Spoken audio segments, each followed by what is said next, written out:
Hi, this is Mary from Scrap Happiness Studio, and today I'm going to show how to chain piece together a quilt top. This is an old technique that I learned from Eleanor Burns probably 30 years ago, but it's a really good technique and not everyone knows it. And this is the same technique you would use if you were sewing together a quilt block or a whole quilt top. So what I've got together here is a little quilt top, and I'm doing it mini for time purposes and also so that I don't have to run from a wall to the sewing machine. But this would be the same technique if you had your pieces on a wall. So you notice what I've labeled here is the columns in this quilt. It's 6 by 6, and you really don't have to worry about the row numbers, just the column numbers. So you get your quilt laid out the way you want it on either the wall or flannel or however you normally do it.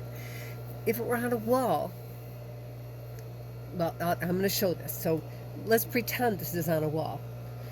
So what the first step is to flip column 2 on top of column 1. Now if this was on a wall, you'd have to be carrying this over to get to your sewing machine. And then flip column 2 over column 1 and put that behind it. And what you're doing is keeping it in sewing order. Flip column 3 over, put that behind here, and so on down the whole row. And this is the one you really don't want to answer the phone during. So this is still oriented the way I'm going to sew it.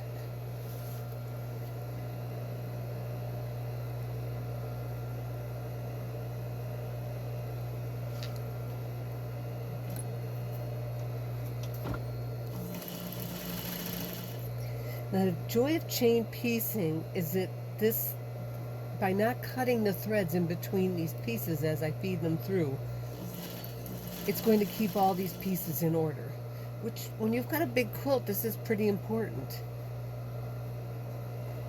It also it's speedy because you're not stopping to clip threads.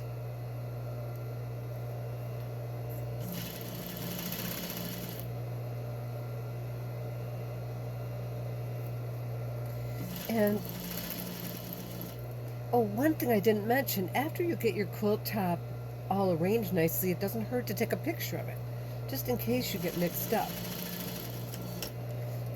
I do backstitch at the top and bottom because you don't want, if you were doing a big quilt top, you wouldn't want this all falling apart. Okay, so here's my pieces all chained together. Now, if I wanted to double check, if I was unsure that I had this sewn together right, I could open these back up and double check that they were still in those little 9 patches I had. Okay, so the next step is you're going to go pick up column 3 pieces in the order that you're going to sew them on.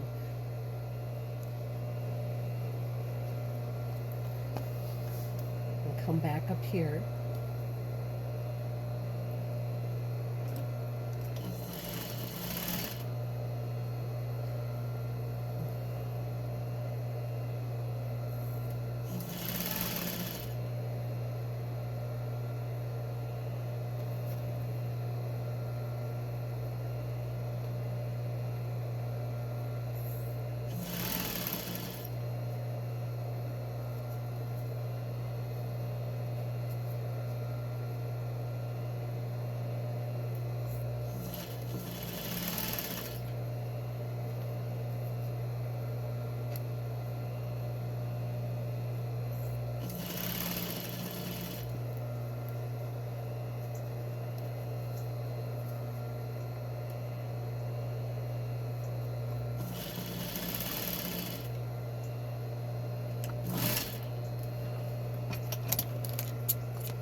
So I can see my 9 patches emerging in here. And I'm going to repeat that with columns 4 through 6.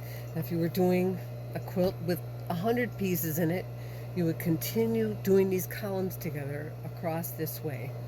And one advantage of this you can see is that, say I'm at a workshop, all I have to do is to get all these columns sewn together this way, and all my pieces are together. so that I don't have to worry about mixing them up. All right, I'm going to finish columns 4 through 6 off camera, and I will be back right after that.